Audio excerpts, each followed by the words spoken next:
Tonight on Up to Speed with Trip Simpson, Drake's home violated twice in 48 hours. DJ Vlad canceled after apologizing to Princeton professor. Brian McKnight Detroit concert canceled after fans react to his shocking remarks about his grown children. Are parents required to love their children unconditionally? All that and more on episode 60 of Up to Speed with Trip Simpson.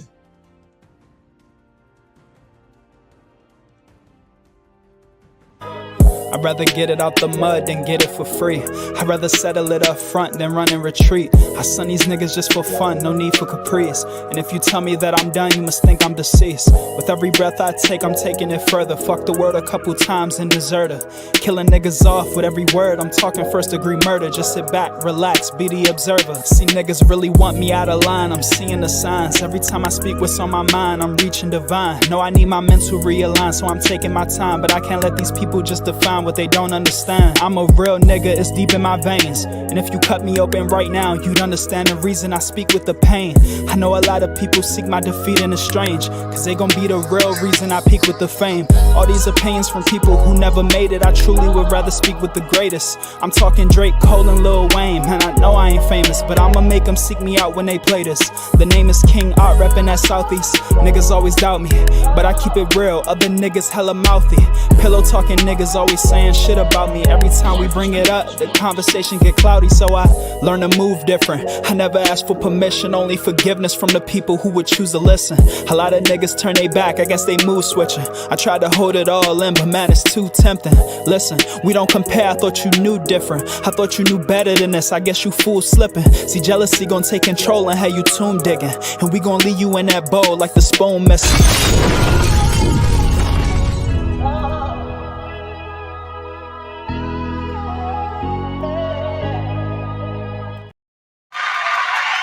All right. Ladies and gentlemen, welcome back to another episode of Up to Speed with Trip Simpson. I am your host, Trip Simpson, in the building. The first of his name, Lord of the Seven Kingdoms and Protector of the Realm. That's right. And before we get into today's live stream, first and foremost, you know we got to handle business. Family moving up in the business. I know you're gonna look after family. What family you talking about, Ice? Fuck, I look invisible, nigga. That's right. I am not invisible, so do me a favor. If you're watching live on YouTube, hit that like button, hit that subscribe button.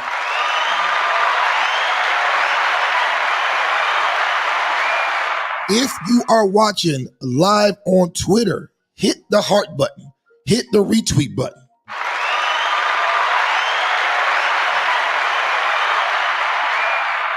And last but certainly the least, if you're watching on Facebook, hit that like button, hit that share button. No matter what platform you're watching, try to at least give your feedback in the comment section below or in the live chat. Also, ladies and gentlemen, keep in mind, we will be taking calls later. The link is in the description on each platform. So you hit that link, I'll plug you on in and you can join the discussion. Now, before we get into tonight's first main topic, I want to address you idiots out there suggesting that Drake staged a shooting incident. There's a man with a family in critical condition in the hospital, and y'all ignorant Negroes are all over social media with your conspiracy theories.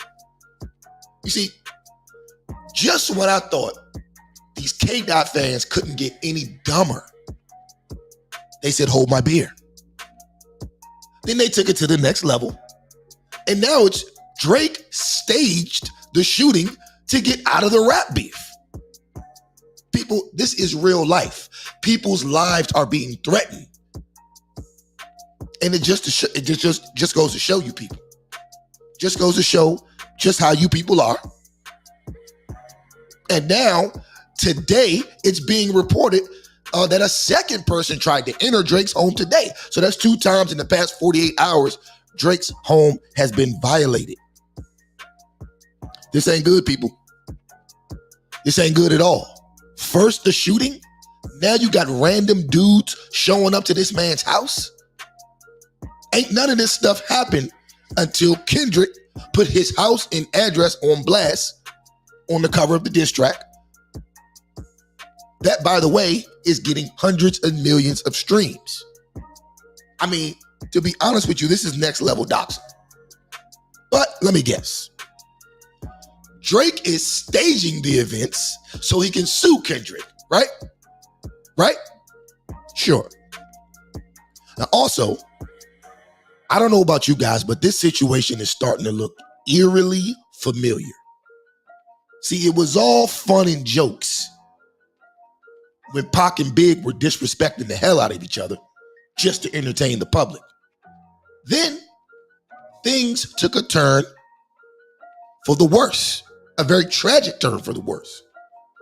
So let's keep that in mind if this situation develops.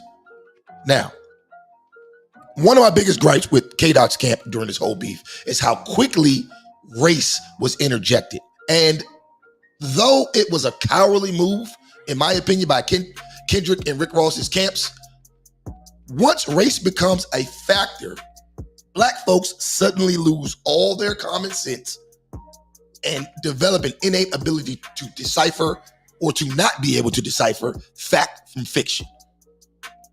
So what I want to do real quick is I want to play this Drake interview from Rap Radar that came out about 4.5 years ago, back in 2019. And it's this clip is Drake addressing cultural appropriation, activism, and race. All right, give me a second. Let me get that set up. First and foremost, let me get this fair use shit popping. We're not trying to get flagged for that. All right, let's get it.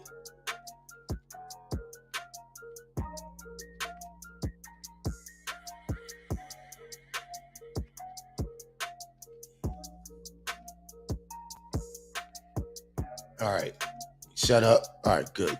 All right, let's get to it. All right, I'm gonna start about right here. I felt the worst of the worst and I felt the best of the best. So it's like, it's nice to be aware of all those emotions. You know, I definitely keep them in my arsenal, in my mind, you know, and use them to channel into other things. So. I mean, musically, like when it comes to criticism, like you said, mentioned earlier, how some people might say, hey, Drake's appropriating this culture of music or, you know, for your own personal gain. How do you feel about those kind of critiques? I think that it's kind of a similar thing. They're curated by a bunch of people who just weren't on this boat to begin with. Like even the definition of appropriating a culture is not supporting that culture, right. Doing songs with people who are deeply rooted in that culture, giving opportunity to people who are in that culture. Right. That's not appropriating. Appropriating is taking it for your own personal gain and denying that it was ever inspired from this. That's the true disservice that somebody could do to the UK, to dance hall, to Afro beats. Me, I've always, anytime I embark on one of those journeys, I ensure that I'm not only paying all due respects verbally, but like I make a point to give opportunity to people that I respect, you know? Seems like that's like been a constant theme throughout all of your albums. Like, yeah. Now, I want to stop it right there. Now, clearly, Drake's addressing the accusations that he likes to appropriate different people's cultures. He likes to mix in a lot of Afro beats, a lot of reggae, stuff like that in his music. And he has caught a lot of flack for that over the years. But you got to think, Drake is one of the biggest black artists, if not the biggest black artist in the world, maybe next to Beyonce. I guess that's arguable. But somebody like Drake could change the way money gets flowed for a whole genre of music. As a matter of fact, Drake is one of the pioneers that kind of got Afro beats popping in the US because Drake bigged up it so much. Drake is one of the pioneers that got the UK rappers pretty much on like that in the US, because nobody was really checking for them dudes until Drake put him on his album. Drake's turned a lot of people into superstars. And that's one of the issues that I have with this whole beef that half the rap industry has with Drake at this point. This man put most of y'all on. All right, let's go. A lot of new artists' looks. Yeah, 100%. I mean, again, I'm not one of those people that can be inspired by something and be like, oh, well, that was inspiring, thanks. And then like just move on with it, like, you know, under my arm, like running down the field. I gotta like, you know, at least honor the person that handed me off the football before I ran for the touchdown. You know, I definitely feel like because when I do things, they do get magnified and amplified, people can sometimes feel uncomfortable, like, oh, okay, like, you know, One Dance goes #1, and now all of a sudden, you know, this Afro inspired. But it's like, yeah, but like, you know, WizKid was on the song with me, and like, you know, I had blessings from like the real dons in that space. You know, I know those guys, I link with those guys, I go to their shows, they come to my shows, they touch my stage. So it's like, you know, the chatter is one thing, but in the community, amongst the real G's that are really doing this shit, I'm solidified for sure.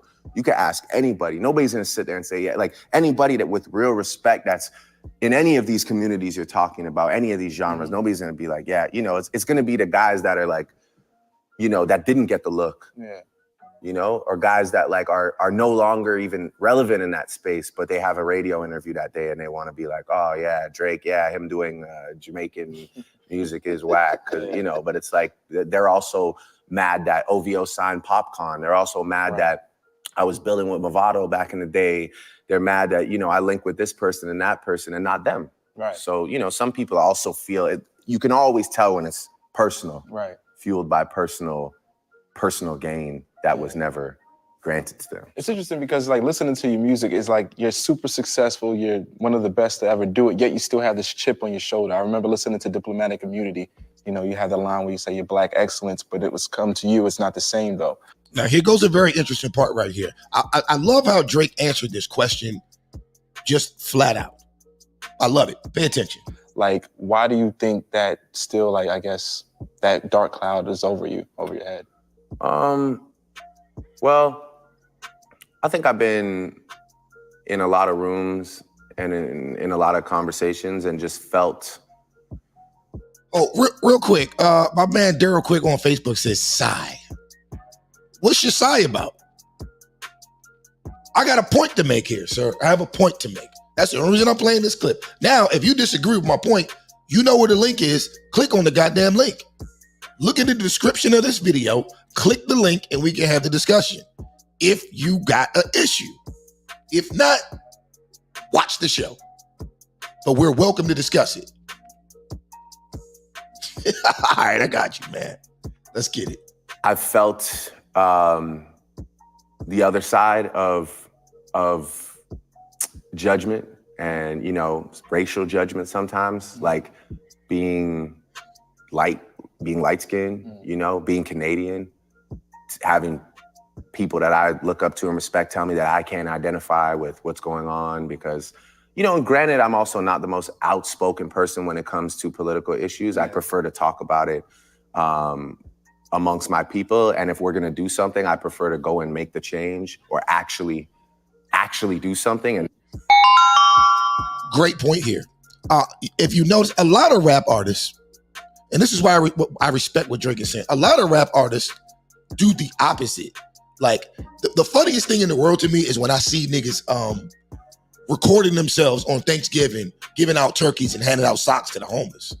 Like, what's your point, bro? What's your point?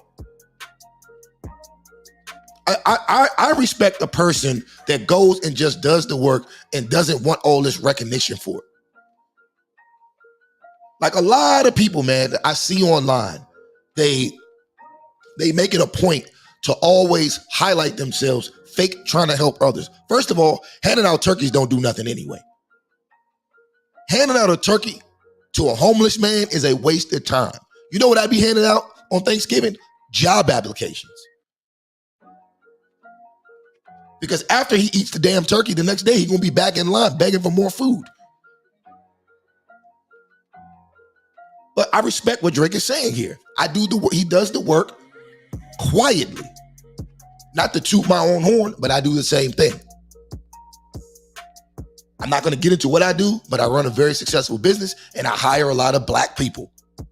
Regardless of the fact that I'm a Republican, I hire a lot of black people. Let's go. Not just like post about it so that people are like, oh, wow, this guy's really conscious about what's going on. Like, you know, the work we put in the communities.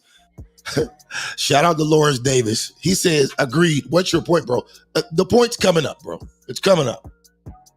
Y'all gotta turn y'all damn attention spans on, man. Come on. Let's get it. You know, the way we give back is legit. It's on the ground. Yeah. You know, it's not so you guys can all just like, you know, double tap and say, wow, oh my God, Drake's so like. You said if you hold your tongue, you'll get crucified. Yeah, I mean, yeah, you know, sometimes you can feel that way, but now I feel like the first reaction is to post about something, and then people often just forget to do anything about what they posted about. You know, but I think that there's definitely a sad thing that goes on in celebrity culture where people post things because they feel like they're obligated to. People post things because they know that it makes them look like they're actively invested in certain things, but they're really not. You know, they're really actually not giving their money or building any opportunities for kids, building basketball courts, building schools, helping kids get through, you know. So yeah, I'm just one of those people. I like to really do it, you know, and especially, you know, with me and the elusive one, you know, we you know, it's something that we really just do it from way back in the day. All right, now bear with me. He's gonna get to, the conversation of his black identity is gonna come up very soon. Strawberry Mansion times, from, you know, we've always left our footprint in the community in a real way. Even back in Jamaica, you know, when I did shoot the video there, like we didn't just go shoot the video when I shot Find Your Love. We didn't just shoot the video and dip. You know, we built a place for people to come. We left our money there. You know, it was so. Yeah, going back to your question though, I've just felt the other side of it. So that's kind of where that line came from. Yeah. You know, I obviously understand the times that we're living in and how serious it is and how divided we all are across the world. You know, with this, you know, with the person that's currently in that position, and, you know, having that energy trickle on down. But that line is just me speaking to the other side of things, which is like, yo, sometimes, like, you know, some of like my blackest friends can be just as cruel on the other end, you know, by making you feel excluded, or making you feel like you can't get in on this. And sometimes I do feel like if, you know, sometimes I don't feel celebrated when I know maybe somebody else would be celebrated for those accomplishments. You know, I don't feel like people say when Drake is the artist of the decade, I don't think anybody says, wow, a black artist is the artist of the decade. I don't think anybody says that, really. I never heard anybody say that in the last few weeks. You know, and I associate I associate myself as a black man. So for me, it's sometimes it's something that I just acknowledge and I just keep it moving. But, you know, like I said, I feel like if the situation was different, I feel like maybe some of the massive accomplishments and accolades that we've conquered on behalf of all of us, not just me. It's not like some, you know, it's just for all of us, right? Just like how excited I am when anybody else in our space does something great, you know. Yeah, of course, there's a part of me that wishes that I was celebrated a little more, but I mean, who wants to listen to me cry about being celebrated? What do you rank? I was gonna mention, because we talk about Take Care. What do we rank on? All right, so there we have it, man. There we have it. I talked about this the other day on the show, and I think it's quite evident just going back and watching the retro video with Drake's comments here just now.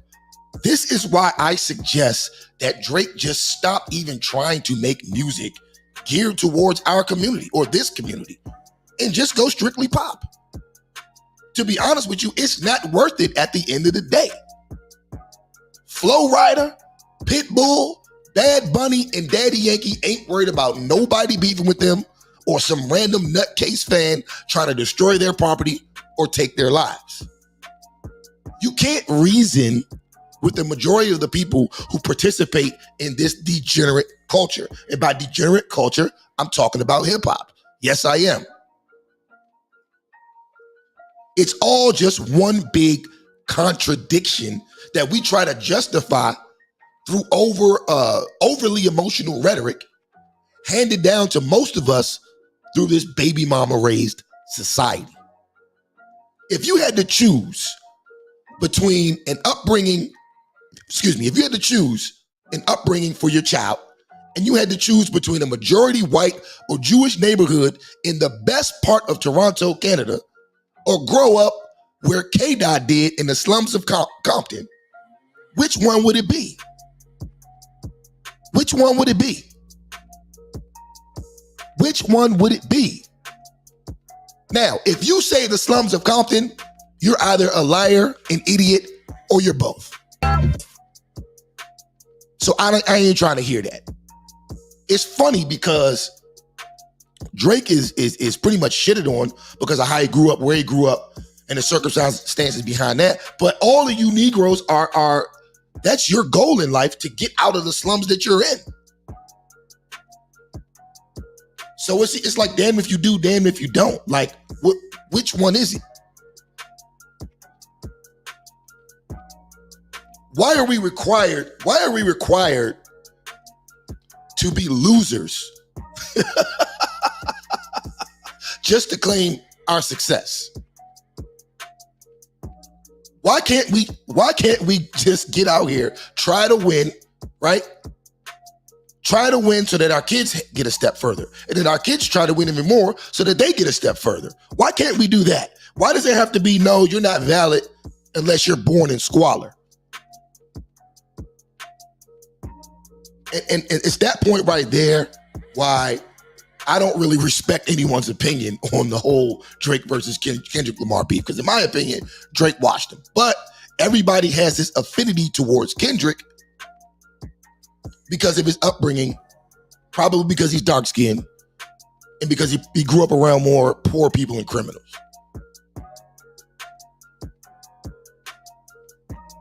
Now, real quick, I want to address one more thing about the whole beef situation, and then I'll let it rest. I'll let it rest after that. Now, people keep asking me why I'm risking looking so silly siding with Drake when everyone is clearly saying that Kendrick won. Well, I learned a long time ago, that if the majority of Negroes are headed to the same place, it's probably the wrong direction. For example, you Negroes all went out in droves to go get the jab. And where did that lead you? You Negroes all went out in droves at 90+% and voted for Joe Biden. Where did that lead you? So yeah, I'm perfectly fine following the road less traveled because every single time it ends up being the best move. Granted, this is just a rap beef and it ain't that serious at all. But Negroes was really hitting me up concerned like I lost my mind because I'm not rolling with Kendrick. I promise you niggas I'm good. The groupthink crowd just isn't for me. It just isn't. Now, speaking of groupthink, I want to talk about this DJ Vlad and Professor Morgan Jenkins of Princeton University, this situation. Now, of course, we discussed this issue on the last stream, but there appears to be some significant updates to this situation. Now, for a quick recap, let's go back to the original tweet. All right, let's go back to the original tweet. See if I can find it here. All right, let's go back. All right, here we go.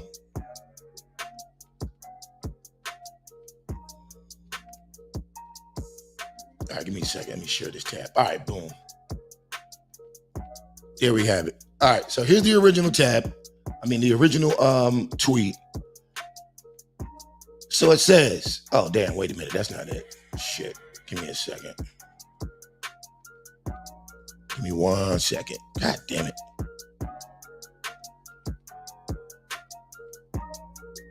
All right, here we go. There we go. Boom. All right, let me get myself off the screen so y'all can see that. It says, okay, hold up, sorry. Let me read Vlad's tweet first. It says, Kendrick's Not Like Us needed a better mix.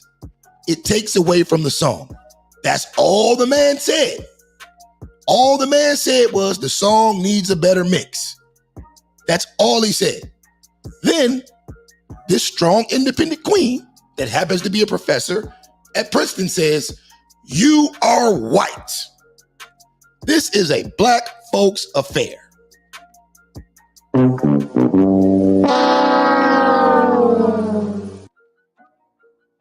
So clearly, let me get myself back on the screen real quick. Clearly, Vlad wasn't in the wrong here. Him going to her job or tagging her job was absolutely acceptable. But somehow, some way, the strong independent queens and their SIP allies have managed to turn the professor into the victim.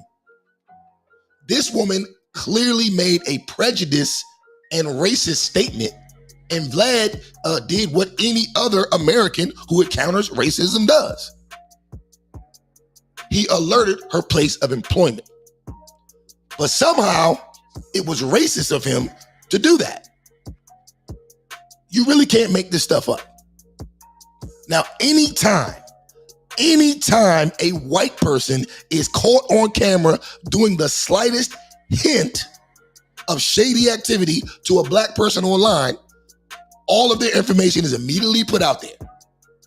Their job is contacted, and in a lot of cases, the person is even fired. No ifs, ands, or buts. It's a very, very common occurrence. But when there's a black woman involved and a white man is accusing her of the same thing, it is now considered racist to report her. It doesn't get any clearer than this. It really doesn't. Let's go back to the tweet. You are white. This is a black folks affair. She's basically telling them white people don't have the right to comment on hip hop. That's what she's saying to them. Period. Right? Now, just so I know that I'm not crazy, let's look up the definitions of discrimination and racism. All right? We'll start with racism. Let's start with racism. All right. Here's the definition of racism. Let me get myself off the screen. All right. Racism is discrimination and prejudice against people based on their race or ethnicity. Racism can be present in social actions, practices, or political systems. That support the expression of prejudice or aversion in discriminatory practices. That is the official meaning of racism. Now, the other day, Cosby Digital tried to tell me otherwise. He tried to tell me that it's the implementation of this. No, that's not it. Niggas be making up their own definition of racism. This is the official definition of racism. Now, let's get to the official definition of discrimination. Discrimination. The unjust or prejudicial treatment of different categories of people, especially on the grounds of ethnicity, age, sex, or disability. Okay? So those are the official definitions. Those are the official definitions. So we're clear on what they mean. Now, I think this is pretty cut and dry. Professor Jenkins, let me fix that camera. All right. Professor Jenkins was clearly the perpetrator in this scenario, but yet Vlad caved to the pressure and apologized. He apologized. Let's go to Vlad's apology, and then we'll wrap this topic up. All right, so Vlad apologized. Where's Vlad's apology? Here we go. Pretty sad too, man. Pretty sad.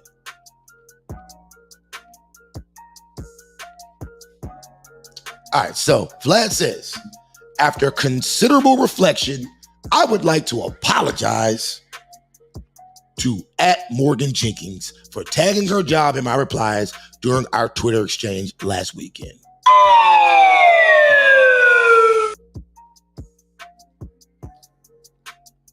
All right, so there's the apology. Now granted, he's being kind of slick because he only apologized for tagging her job. However, in my opinion, that's bad enough. I don't always see eye to eye with DJ Vlad, right? I don't personally like his takes on many topics, but on this particular issue, he did nothing wrong. He called out racism and attempted to hold the perpetrator responsible. Now, even though he apologized, which he shouldn't have done, these race-obsessed, strong, independent queens and their simp allies are still calling for his cancellation. Now, how ironic. How ironic, right? Now, I want to do this. Let's take a look at the comments in Baller Alert, which made this post, just so we can get a good example of the type of stuff that these chicks are saying. All right, let's get to these comments. I don't know if you can see them, but. So now this girl says, now we boycott and cancel him. Another one says, DJ Vlad trying to get a black woman fired from her job because he doesn't like what she said is the purest form of white privilege. I'm telling you, you can't make this up. It's like people totally just ignored the fact that she said he couldn't comment on hip hop because he's white, even though he's been a part of the culture for decades and has pretty much documented like a large portion of the culture on his YouTube page. He has a huge archive of relevant black people who he's interviewed, who no one else got to go interview. These people are crazy, man. One person says, honky's gonna honk. The other person says, y'all love to give passes and barbecue invites to those who show a smidgen of culture, forgetting he's profiting off of something he's learned, not lived. Also called her a victim, which he established to me personally, his personal views and what him and his skin folk talk about behind closed doors. Now, I'm not going to get into no more of this. Like, if you guys want to read the comments, go back to Baller Alert. They're all over there. You can see all the ignorant stuff.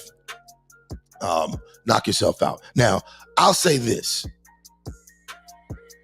Once again, we are setting a dangerous precedent as far as accountability and race relations are concerned. At some point, similar to the story of the boy who cried wolf, this double standard is going to catch up with us, and there's not going to be nothing that y'all can even say, because this stuff lives on the internet forever. There's not going to be nothing you can say. Nothing you can say. So I'll leave you with this. Once again, we need to learn the importance of tact. Now, speaking on the importance of tact, President Trump's legal team is on fire this week. They on fire, man. Look at my African American over here. Look at him. Are you the greatest? You know what I'm talking about? Now, earlier this week, a judge ruled that the classified documents case cannot proceed at least until after the 2024 election in November. All right, so real quick, let's go to that. Give me a second. Give me a second. Let me pull that up. I know y'all got to bear with me, man. It's a one-man show. All right. Oh, oh, that's not it. Hold on.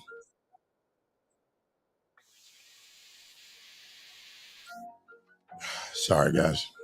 All right, here we go. Set to meet on the Treasure Coast for the next hearing in former President Donald Trump's classified documents case. So this comes hours after the judge decided to postpone the trial. Our Caleb Califano is live at the federal courthouse in Fort Pierce, where that trial was supposed to happen in 12 days. But yeah, Caleb, on hold right now.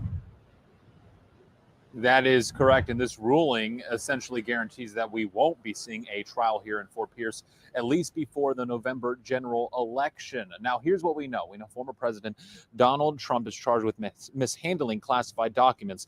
That case was scheduled to start on May 20th here in Fort Pierce. Now, federal judge Eileen Cannon says it's on hold indefinitely because there's too many pretrial issues to work through and there's not enough time to do it. This case stems from the discovery of classified documents in boxes at Mar-a-Lago. Prosecutors allege the former president took the documents when he left the White House in 2021 and blocked efforts to get them back. He since pled not guilty.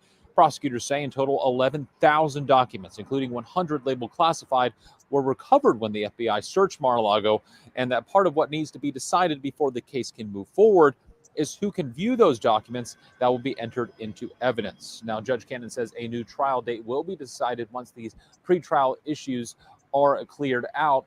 But we do know later today she'll have a call with the attorneys involved in this case. They are not expected inside the courtroom. For now, we're live in Fort Pierce. Caleb Califano, WPBF 25 News. All right, so there we go. There we go. Now, not only did Trump secure a victory in that case, but he also got another huge victory. Check this one out.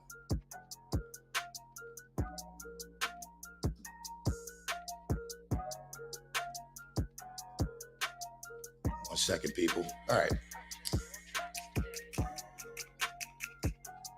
Decision from the Georgia Court of Appeals came down that could completely change the course of the Fulton County election interference case. This morning, the court accepted a bid led by former President Donald Trump to appeal a Fulton County disqualification order. Yeah, this is a major move. It could impact Trump's trial date before the November election. We want to get straight to 11 Live's Brittany Kleinpeter, who's been following this for us today. So, Brittany, the district attorney here, originally, she said that she wanted this trial to come down. Now, real quick, put your attention caps on, please. It's only a 2-minute news clip, and then we'll get back into the commentary. But I got to give you guys some context. In August, this could potentially impact that case, though. That's exactly right, Faith. So not only is it likely to delay the case, it also now means, once again, that District Attorney Fani Willis could once again be disqualified from prosecuting it.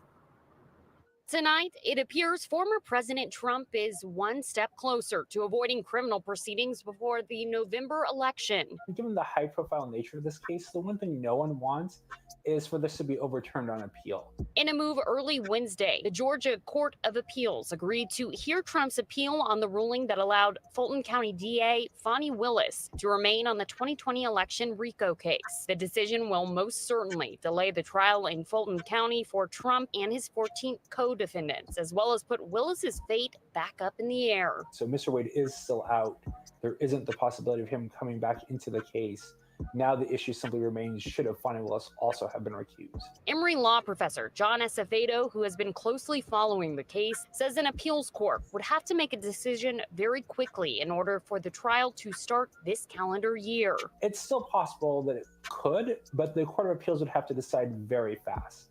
They're typically a fairly fast court, but they would have to decide in weeks. In the original motion to disqualify Willis, Fulton County Superior Court Judge Scott McAfee determined that she could stay on the case with the condition that Nathan Wade resign from the case. The romantic relationship between the two became the focus of the disqualification. All right, so we don't need to read anymore. You guys get the point. All right, so there we have it. All right. 2 of Trump's 4 active cases are going to be delayed indefinitely.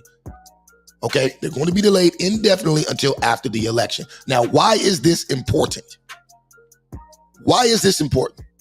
Because this puts a halt into the Democrats' plans to keep him or to get him convicted in these kangaroo courts in an attempt to interfere with the election process. Now, if Trump's appeal is granted in Georgia, that would mean Fani Willis's office would be disqualified from the case, and ultimately would put it into it. Considering that the other DA offices in the state of Georgia, are more so conservative and probably wouldn't choose to move forward with the case. That's why they chose Fulton County, because it's like basically the county that surrounds the black part of Atlanta, where all the Democrats are. And that's where they thought they had them. But if she gets thrown off, that's no more. Now, even if Fani Willis is allowed to stay on the case, it won't really matter, because if he's elected president, he could just get it thrown out. Now, this leaves two other cases. Now, one of them is also in the hands of the majority conservative Supreme Court. This too would also be a likely victory for Trump. And that would leave one more case, and that's the Stormy Daniels hush money case, which is pretty much the weakest case they have against him. So all in all, very promising news for President Trump and very promising news for the American people. Look at my African American over here. Look at him. Are you the greatest? You know what I'm talking about? All right, so we're going to get into our last topic of the night. God damn, we're rolling through them. We're rolling through them today. That's what I'm talking about. I got to get this over with. Now, ladies and gentlemen, Twitter, YouTube, Facebook, if you want to call in, hit that link and we can discuss this. But I'm not going to be on too long. I got to pack for Turks and Caicos in the morning.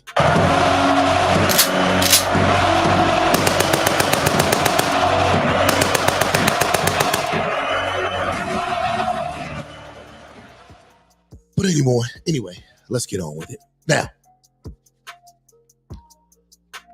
we're going to get to our last topic, and that's going to be this Brian McKnight. Hold on. Jesus Christ. Okay. Somebody, real quick on Facebook says, Amir made a good point. I'd like to hear your response to it. Who's Amir? What point did he make? I don't see no points. Somebody tell me who's Amir and what did he say? Who's Amir and what did he say? Till I find that out, I'm going to keep on going with the show.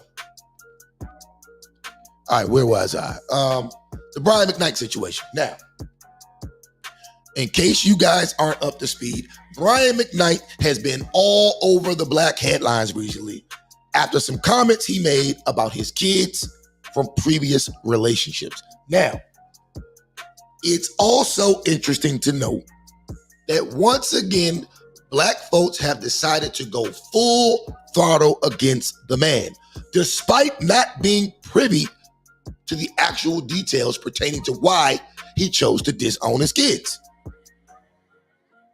An upcoming show in Detroit was canceled because the fans were so upset about his comments.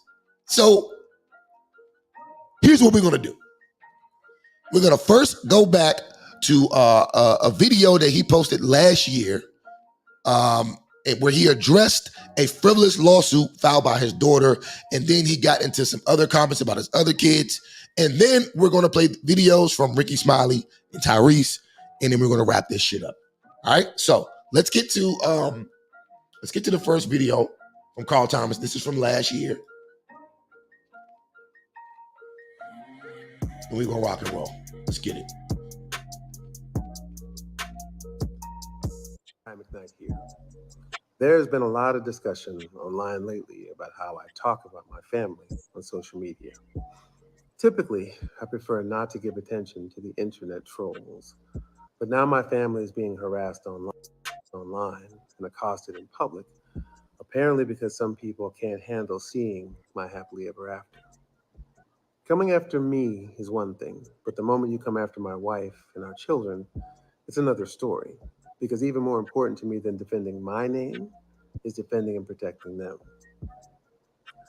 I want to address some of these recent discussions. There is a very simple reason why I post about some of my children on social media and not others. The children that I do not currently have relationships with, I don't post about them. Instead, I post about the children with whom I do have relationships. Now, he's making an interesting point here. A lot of people are coming down on him because he made these statements last year. But I mean, I gotta tell you, man. I mean, first of all, these people that he's talking about are grown adults. They are grown adults, right? So as long as you fulfilled your obligation for the first 16, 17 years of their life, I have no issue with what choices you make going forward after that. Which is crazy to me, how everyone's coming down on Brian McKnight and not even trying to look into why he disowned these people in the first place. But let's go. With whom I am proud of, and about whom I want to share my pride in their accomplishments. I don't live in the past. I live in the present and the future. I am so proud of the man I am today, the husband I am to my wife Leilani, and the father I am to our children. I'm so proud of our love, our family, our life. So I will, without apology, continue to shout about it as loud as I can. If you can't help or handle seeing happiness and love, then I respectfully ask you, why are you even on my page? Maybe you should ask yourself that too. Another thing a lot of people have been talking about is the lawsuit my adult daughter Brianna brought against me a few years ago. There's been a lot of misinformation about the case and a lot of people who don't know what happened acting like they do. I think it is important to clear up some of that misinformation. In 2020, my biological daughter Brianna sued me for defamation and breach of contract. I posted a page from the lawsuit here and the file number down below so you can look this up for yourself. And you will see that she did not ask for an apology or even ask that I remove the alleged false statement from the internet.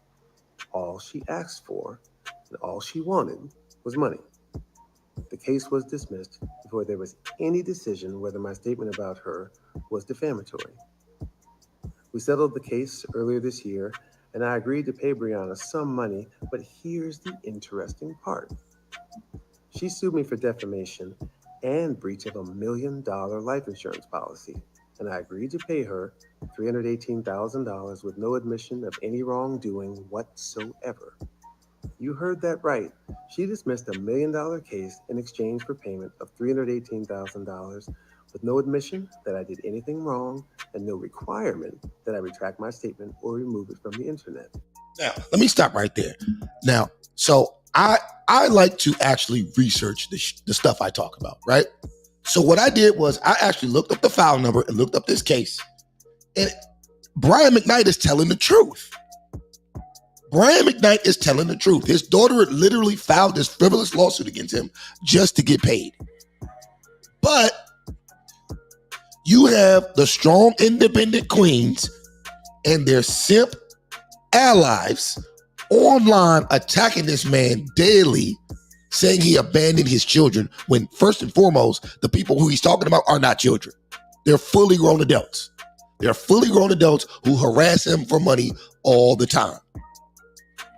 But we'll get into why. We'll get into why later. If someone said that I did something I didn't do and I won a case proving that I didn't, I demand a public apology. I demand an acknowledgement of wrongdoing. And I demand a retraction of statements. The face value of that life insurance policy was $300,000 with $18,000 worth of interest. I did not defame her. I made no false statements. I made up no stories. You can do what you will with that information in deciding who you think won the case. I know that some people on the internet would rather not know the truth about what happened, but for those of you with an open mind who are more interested in facts than rumors, I hope this helps explain what really happened in that case. Finally, I want to address the abandonment issue for the last time. Those kids and I have had a long history of conflicts, mutual estrangements, and resolutions. But there was a time when we were truly a successfully blended family. Julia, Jack, BJ, Nico, and Brianna. Our home was filled with love and acceptance, so much so that the kids were all calling each other siblings. Now he's talking about his prior kids in relation to his new kids and his new family. All right, just for context, he's not talking about the family with his ex-wife. Contrary to the picture that's been painted online. Christmases, birthdays, Thanksgivings, Friendsgivings, all spent together, even standing up for me as my best man in our wedding, along with their brother Jack, which I posted a pic of here. Shortly thereafter, the same conflict over money arose again. We parted ways, and the next thing I knew, there were 2 posts from Brian and Brianna in 2019 telling the world a completely different narrative for the reason why. I never abandoned anyone. Our estrangement was mutual, but those posts made any roads towards reconciliation and acknowledging them a dead issue. All right, and we'll stop it right there. We'll stop it right there, okay? Valid points from Brian McKnight.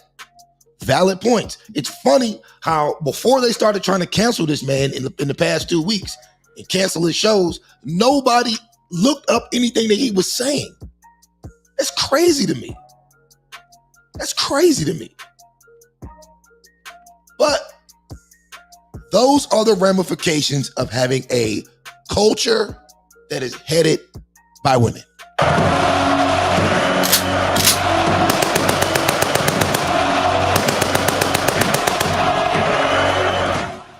And that's no disrespect to the women, but like at the end of the day, man, we all got our roles.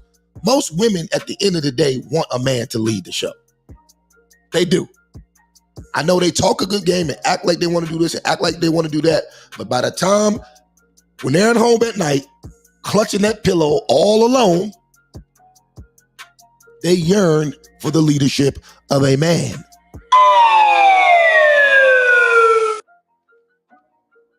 They get tired of buying all them batteries.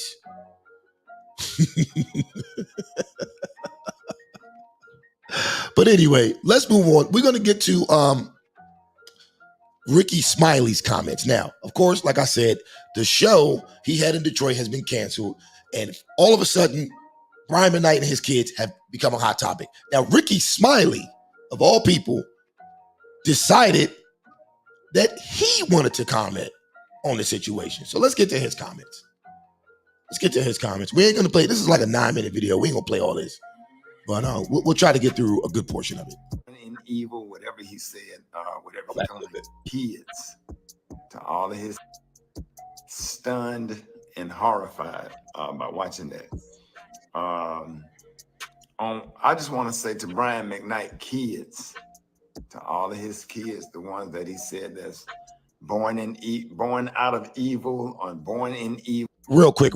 Ladies and gentlemen, if you're watching on Twitter, please hit that heart button and hit that retweet button. Help us get off in the algorithm. If you're watching on Facebook, hit that share button. Hit that like button. If you're watching on YouTube, hit that share button.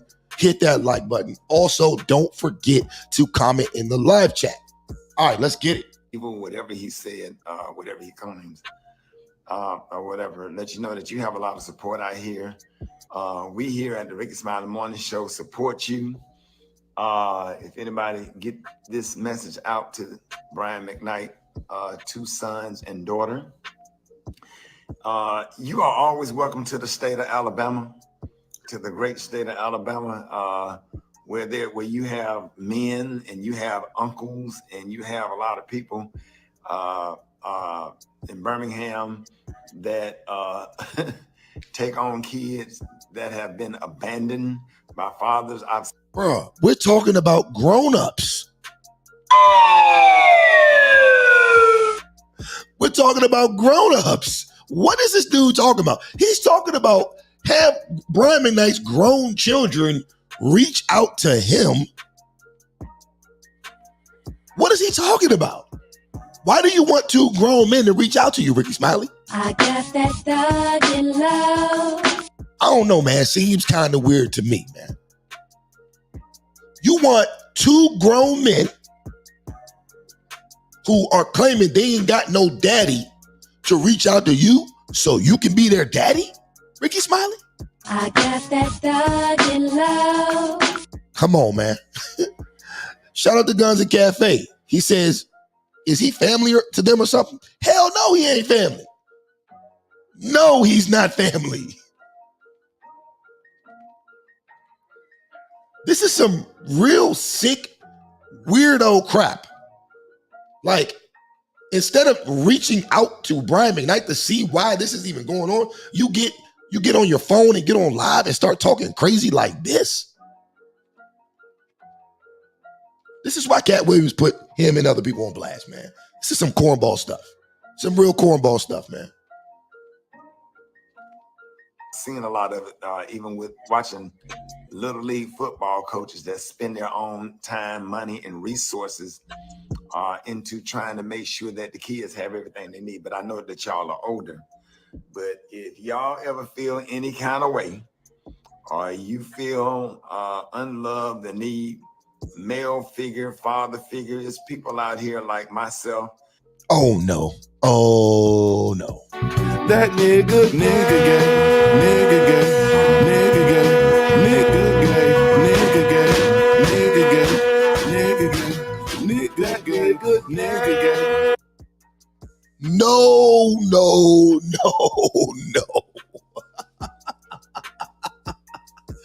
No, Ricky Smiley, this is not a good look, fam.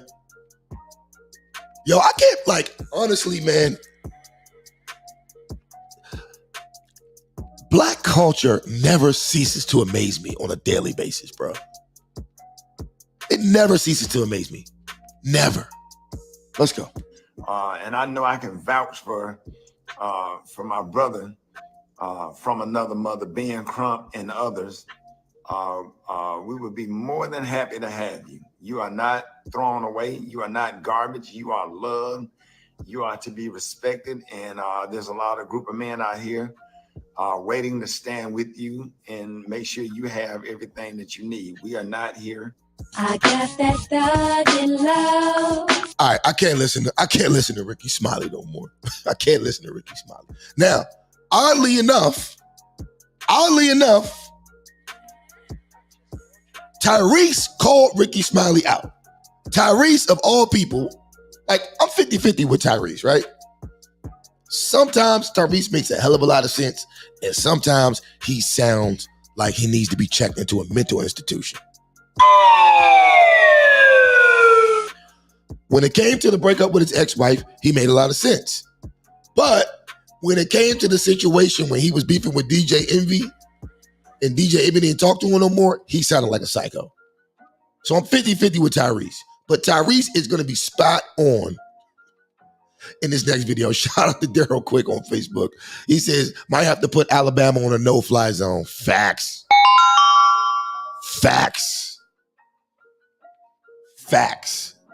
All right, so let's get to this. Let's get to this Tyrese. Let's get to this Tyrese video. To say that man and his ex-wife and the mother of his kids, which are now grown adults, past 30 years old, whatever their specific dynamic is, there's a bunch of things that has been said and done over the years that is nobody's business, that has contributed to where they are. Do whatever, man. Kids out here be saying some fucked up, bruh. Kids out here be crossing you and doing and saying and going above and beyond to cross you.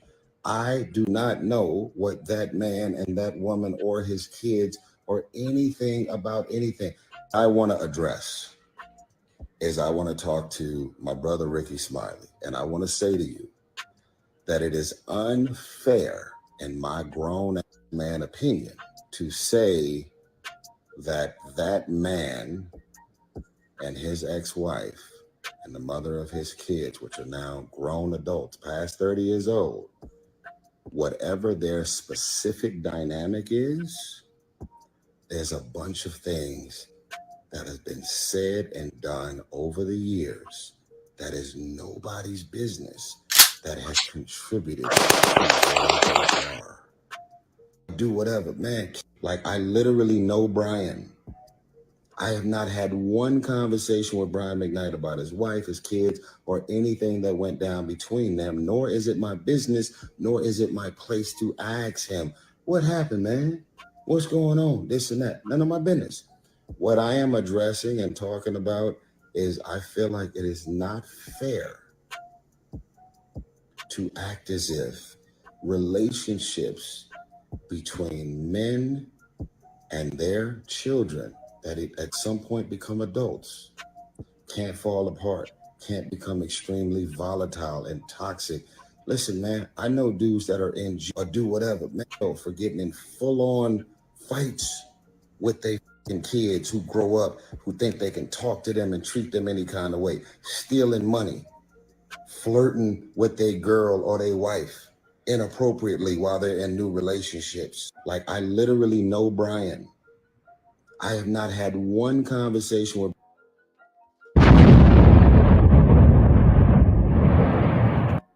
Shout out to Tyrese, man. Shout out to Tyrese. Tyrese was spot on. Tyrese was spot on. Honestly, it's nothing more I can say. Like, Tyrese said what I could have said. So, anyway, fellas, hear me out. Hear me out. There is absolutely nothing wrong with disowning your grown ass kids if they on some bullshit.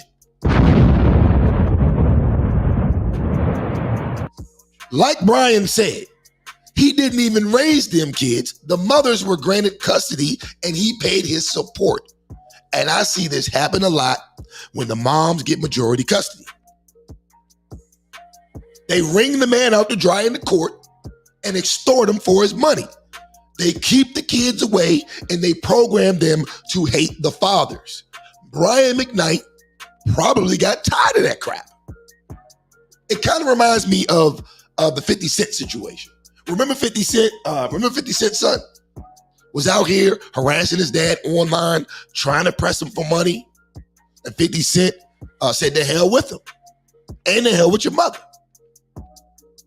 50's son was a grown-ass man in his 20s, still begging his daddy for money, despite the fact that 50 was still giving him a monthly allowance of $6,500 a month. And it got to the point where 50 Cent said, okay, it's like that. You get nothing now. And I believe Brian McKnight has reached that point. Now, what's really interesting to me is why 50 didn't get the same backlash as Brian McKnight. That's right. The strong, independent queens didn't stop watching Power and BMF after 50 cut off his son. They didn't boycott his concerts or anything like that. You know why? I'll tell you why. I'll tell you why right here. This is the reason why. This is the reason why. Brian McKnight done went full passport, bro.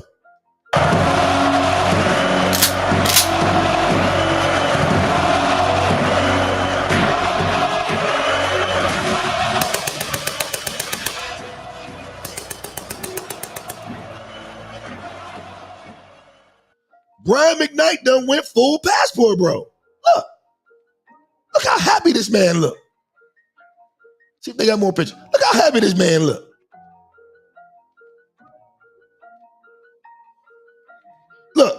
Look at that. Look at that. Brian McKnight, 50, damn near 60 years old. Look at that.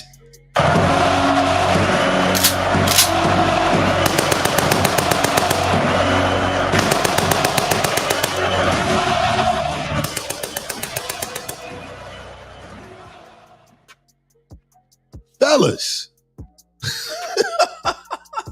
shout out to Brian McKnight, man.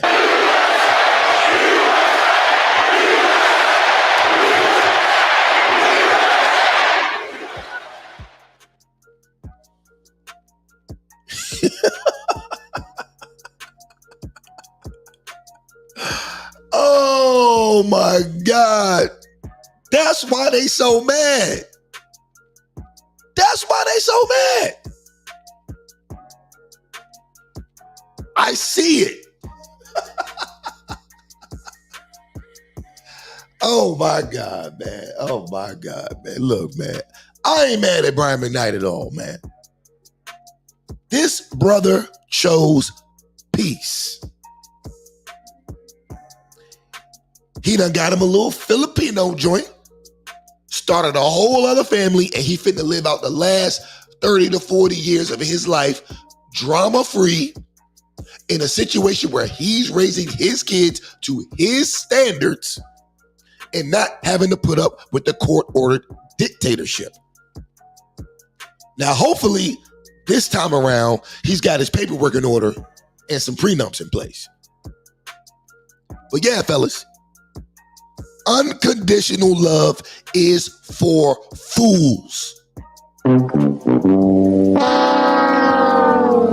Unconditional love is for fools. Stop letting these women run the same old game on y'all. She gets custody from you through the courts. She raises the kid for 16 years while you have limited visitation. He starts to rebel. Then she wants to send him to you on some boys in the hood type shit. Like you supposed to fix damn near 2 decades worth of degeneracy. No, ma'am. I had no part in this foolishness because you intentionally kept me out. I'll send you your check for the next 2 years, then I'm out. If he happens to come to his senses and he needs some advice on life, I'm here for him. But I ain't fixing your mess. That's the mentality that you gotta have. And it's sad that it has to get to this point, but these are the consequences to giving the power solely to women. But what do I know? I want to hear what you guys think. So do me a favor.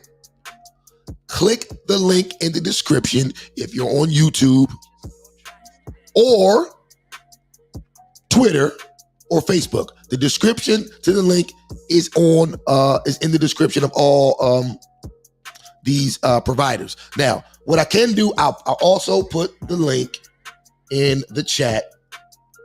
I'm not sure if Twitter and Facebook are going to get it, but I know YouTube will get it.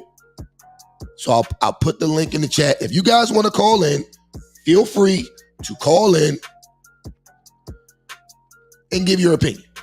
All right, so what we're going to do is we're going to go to a quick commercial break, and then we'll be back when you guys are ready to call in.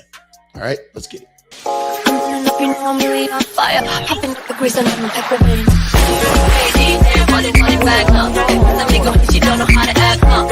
Asian white, Latino and black up. It's only one thing to do on this track. Money back up. She don't know how to act up. Asian white, Latino and black up. It's only one thing to do on this track.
Violent crime is surging in Louisiana. Woke leaders blame the police. I blame the criminals. A mom should not have to look over her shoulder when she's pumping gas. I voted against the early release of violent criminals, and I opposed defunding the police. Look, if you hate cops just because they're cops, the next time you get in trouble, call a crackhead. I'm John Kennedy, and I approve this message. Motherfuckers in Washington, D.C. telling me Trump ain't about this, Trump ain't about that. My boy BD on fucking Lamb running them. They tell me his brother ain't putting in no work. Shut the fuck up. Your brothers don't know shit. All your motherfuckers talking about Don Trump ain't no hitter, Don Trump ain't this, Don Trump ain't that. Shut the fuck up. Who do you think freed Wheezy? Who do you think freed Kodak? Donald Trump, Big D. We got charges in Georgia and shit.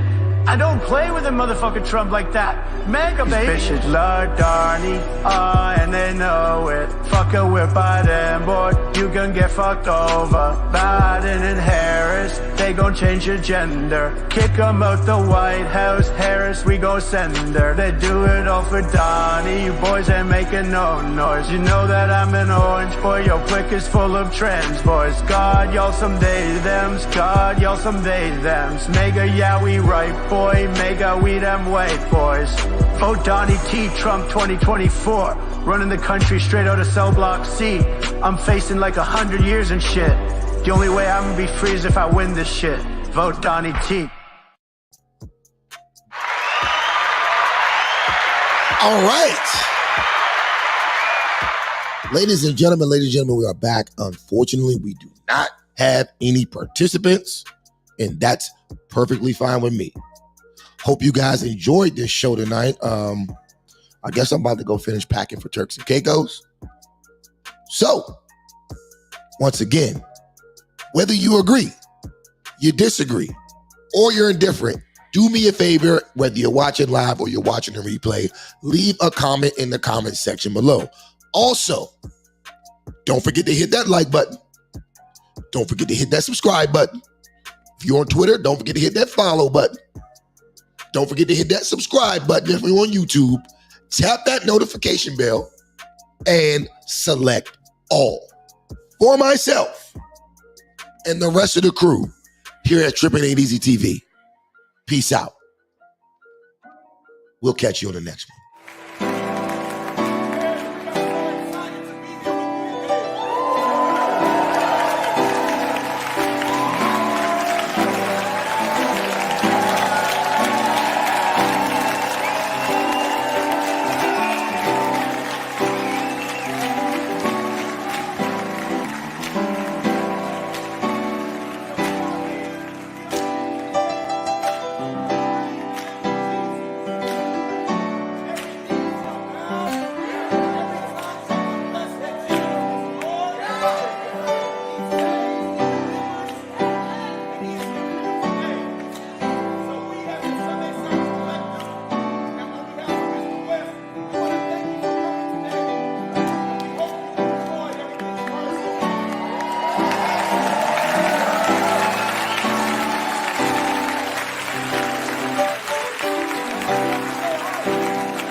It doesn't matter what comes, fresh goes better in life.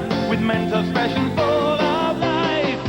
Nothing gets to you, staying fresh, staying cool. With mental fresh and full of life. Fresh goes better, mental fresh. Fresh goes better with mental fresh and full of life. Mentos, the fresh maker.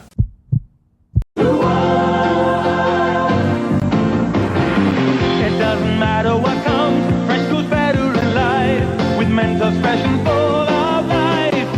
Nothing gets to you, staying fresh, staying cool. With mental fresh and full of life. Fresh goes better, mental fresh. Fresh goes better with mental fresh and full of life. Mentos, the fresh maker.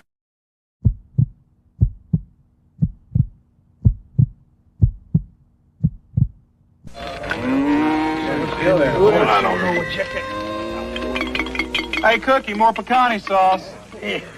This ain't paste pecani sauce. What's the difference? Cookie, paste pecani sauce is made in San Antonio with fresh vegetables and spices by people who know what pecani sauce is supposed to taste like. This stuff's made in New York City? New York City? Get a rope. Pick up the original pecani sauce. Pick up the pace.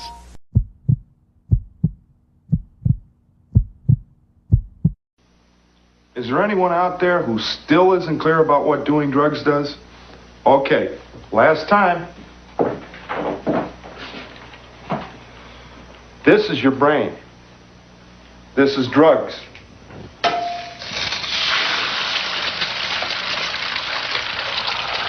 This is your brain on drugs. Any questions?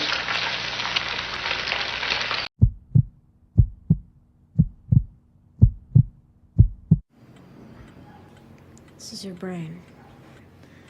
And this is heroin. This is what happens to your brain after snorting heroin. And this is what your body goes through. Wait, it's not over yet. This is what your family goes through. And your friends and your mind. And your drugs and your self-respect and your future. Any questions?